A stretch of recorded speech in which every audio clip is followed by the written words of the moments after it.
It took all of Nightwolf's power to destroy Shao Kahn.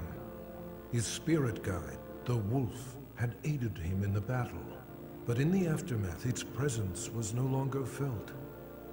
Nightwolf returned to his home, seeking the Elder's help in reconnecting to the spirit world. During their ritual, his wolf returned to him, changed. Shao Kahn had tethered his soul to the wolf spirit in order to cheat death.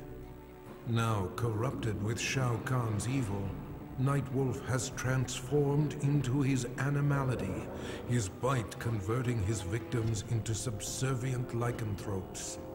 Through Nightwolf, Shao Kahn will conquer Earthrealm, one mortal at a time.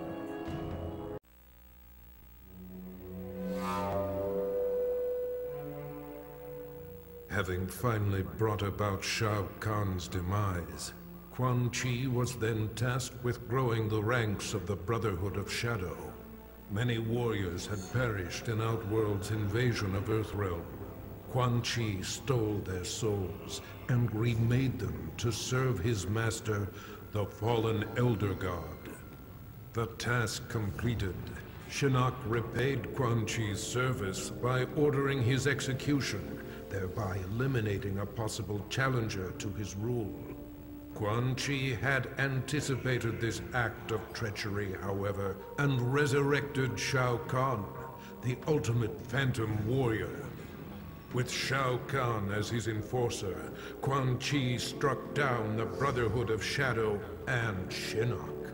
Quan Chi forgives betrayal from no one, not even a god.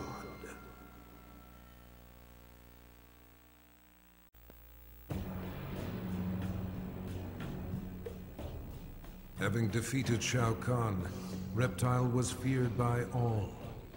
He forced Shang Tsung to regenerate his raptor race. The process took agonizing months, but soon Reptile heard the snarls of young broodlings throughout the flesh pits. Eventually, Shang Tsung had created an army of raptor warriors bred to serve Reptile.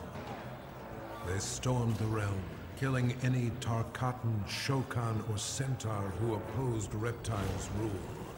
The intoxicating feeling of reuniting with his people blinded Reptile to the suffering of his former comrades.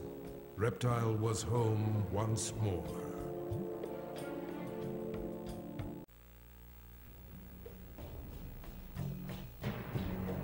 Shao Kahn's death did nothing to relieve Scorpion's pain. The loss of his kin still weighed heavily upon him. For reasons he could neither explain nor understand, he was drawn to the home of the Shirai Ryu. Standing amid the rubble in solemn contemplation, Scorpion was visited by apparitions of his fallen comrades, who revealed the true mastermind behind their brutal deaths.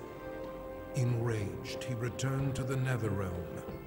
As the spirits of his kin immobilized Quan Chi, Scorpion slew him, finally avenging their deaths.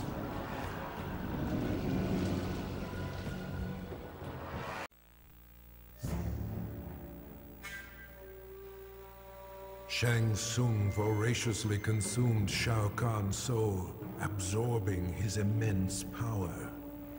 Overwhelmed by his newfound sorcery, he fled to Outworld. Moments before suicide, Shang Tsung was visited by Boraicho. The mentor of warriors offered to teach him to control the dark magic, but for a special purpose. Liu Kang had become a god. The power had corrupted him, transforming him into a tyrant. He needed to be stopped. After rigorous training, Shang Tsung mastered the one technique that could finish Liu Kang. Vengeance would finally be his.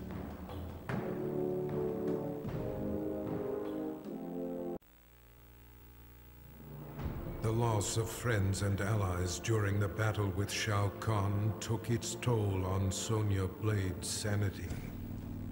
She left the Special Forces and went into seclusion to cope with her grief. But her solitude was brief, as she found herself regularly visited by an apparition who claimed to be her missing father. With her father as a guide, Sonia embarked on a mission to exterminate what remained of Shao Kahn's army.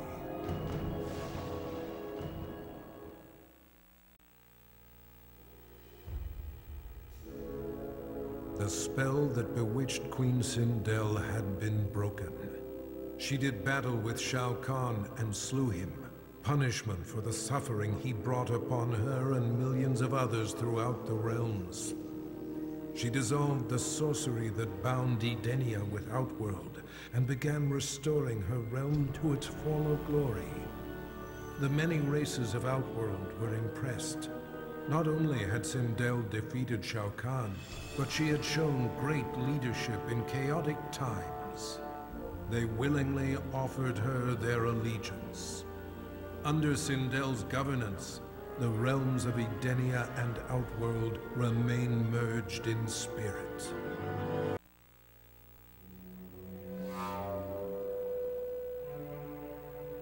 After the victory over Shao Kahn, Sub-Zero learned from Raiden the truth, that the Lin Kuei were ultimately responsible for the deaths of both Sub-Zero's and Scorpion's families. Enraged, Sub-Zero offered Scorpion a chance to share in his quest for vengeance. With the might of fire and ice combined, they were a storm of vengeful fury as they cut down their foes. Once justice had been done, Sub-Zero and Scorpion disappeared into legend, emerging from obscurity only to avenge the innocent. The forces of darkness will never stop this deadly alliance.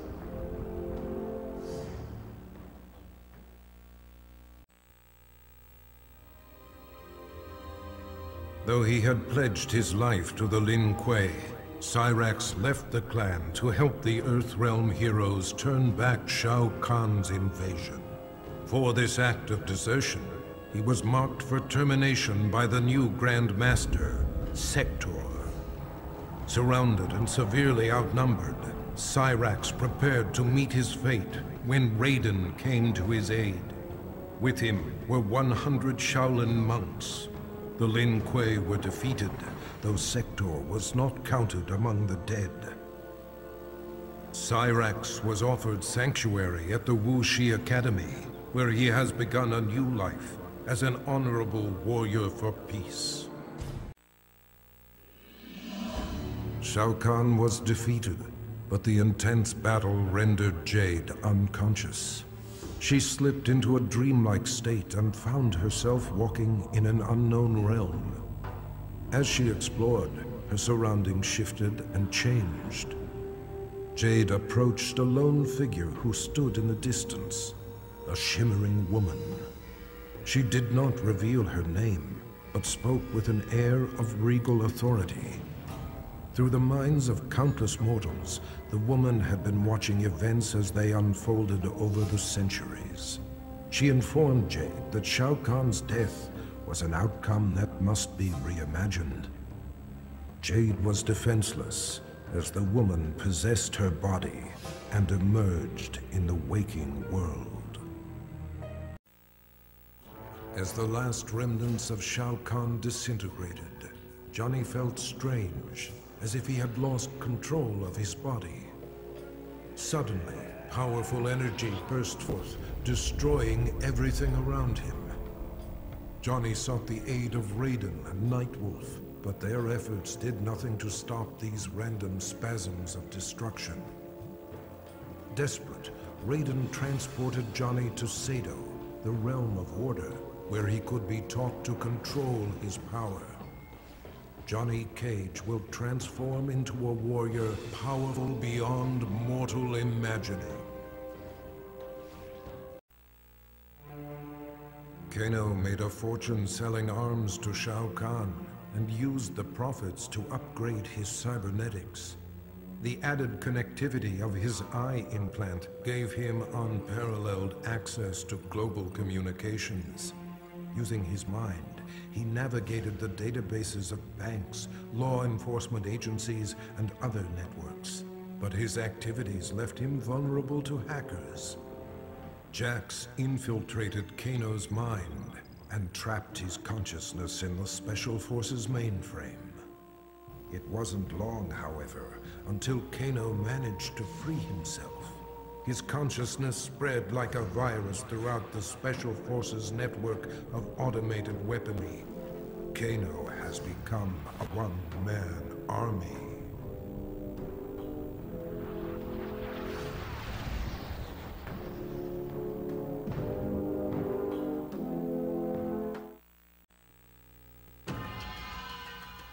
Shao Kahn was dead. The god of war had prevailed. The spell that had summoned him began to reverse itself. As he slowly faded from this place and time, Kratos was approached by Raiden and Fujin. Though he did not count them among his enemies, Kratos had never been beloved by these gods. He prepared for combat. To his surprise, they bowed to him, a show of respect he had not seen from an immortal in many an age. Raiden explained that though his motives were not pure, Kratos had saved Earthrealm. He was owed a debt of gratitude. As he returned to his own world, Kratos nodded silently. Their change of heart would perhaps prove useful one day. A debt of gratitude is often dearly paid.